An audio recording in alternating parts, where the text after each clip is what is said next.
नमस्कार, मैं आयुषी जैन और आप सब देख रहे हैं द लोकनीति। उच्च शिक्षा विभाग की तानाशाही नीति से परेशान अतिथि विद्वान। मध्य प्रदेश शासन के उच्च शिक्षा विभाग की अतिथि विद्वानों के प्रति नीति लगातार तानाशाही पूर्ण होती जा रही है। प्रदेश के युवाओं को रोजगार देने वाली सरकार के सारे दावे उच्च शिक्षा विभाग की नीति के कारण हवा हवाई होकर रह गए हैं। एक तरफ अतिथि विद्वानों को पिछले 6 माह से उनके कार्य का पारिश्रमिक अभी तक प्राप्त नहीं हुआ, तो दूसरी तरफ पीएससी चयनित उम्मीदवारों के कारण काफी अतिथि विद्वानों को फॉलन आउट होने के कारण बेरोजगार होना पड़ा है। अतिथि विद्वानों के पारिश्रमिक के संबंध में हमेशा सरकार के पास बजट नहीं होता है, यह बड़ा दुर्भाग्यपूर्ण है। सरकार को तो यह लगता है कि अतिथि विद्वानों को तो पैसे की आवश्यकता ही नहीं है, उन्हें तो केवल अपने नियमित कर्मचारियों के वेतन की चिंता रहती है तथा उन्हीं को ही समय पर भुगतान किया जाता है। इस संबंध में जब भी उच्च शिक्षा विभाग के मंत्री माननीय जीतू पटवारी से कोई भी बात की गई तो उसका जवाब काफी संतोषजनक होता है, लेकिन उसके बाद कार्यवाही निराशापूर्ण होती है। उनके द्वारा दिए गए सभी बयान समय आने पर अतिथि विद्वानों के विरुद्ध ही साबित हुए हैं। वह लगातार कहते रहे हैं कि हम पहले अतिथि विद्वानों के साथ न्याय करेंगे, कांग्रेस पार्टी का वचन क्रमांक 17.22 निभाया जाएगा, लेकिन सब कुछ अतिथि विद्वानों के विरुद्ध किया गया।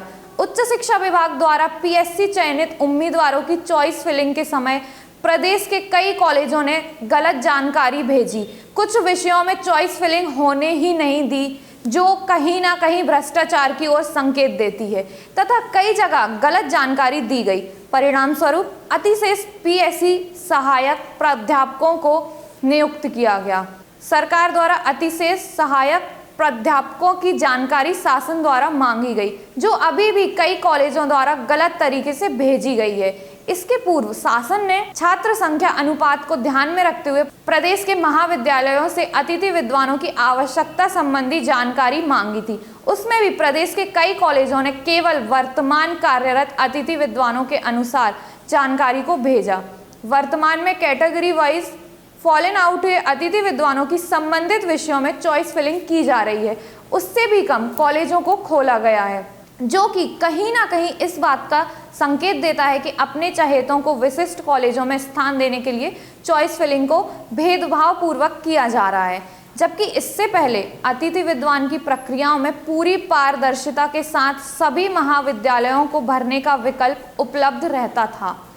इस मामले की शिकायत अतिथि विद्वानों द्वारा प्रदेश स्तर पर अधिकारियों से की गई, लेकिन वह भी इसका समाधान खोजते नजर नहीं आ रहे हैं। जबकि अतिथि विद्वानों की चॉइस फिलिंग की अंतिम तारीख 3 फरवरी 2020 है। ऐसी स्थिति में कई अतिथि विद्वान अपने आसपास के कॉलेजों को चॉइस फिलिंग में भरने से वंचित हो सकते हैं, जो कि उच्च शिक्षा विभाग की अतिथि विद्वानों को परेशान करने वाली एक नई नीति को उजागर करता है। भोपाल के शाहजहानी पार्क में पिछले 54 दिनों से बैठे अतिथि विद्वान आज तक कांग्रेस पार्टी के वचन क्रमांक 7.22 को पूरा होने की आस लगाए बैठे हैं, जबकि उच्च शिक्षा विभाग की नीति लगातार अतिथि विद्वानों के प्रति तानाशाही पूर्ण है। अपने कार्यों का सर्वश्रेष्ठ प्रदर्शन करने वालों की यह दशा होगी, यह किसी ने भी ना सोचा था। यदि ऐसा सब सोचते तो समय रहते प्रदेश को छोड़कर पूरे देश में कहीं भी जाकर के रोजगार के अवसर खोज सकते थे। लेकिन मन में एक बात थी कि प्रदेश सेवा से बेहतर कुछ और नहीं है। सबको आस थी कि आज नहीं तो कल अतिथि विद्वानों को उनके द्वारा मांगी गई मांगों को पूरा करेंगे, प्रदेश की सेवा के बदले उन्हें एक बेहतर भविष्य मिलेगा। लेकिन उच्च शिक्षा विभाग की नीतियों के कारण अतिथि विद्वानों का भविष्य बर्बाद हो गया है।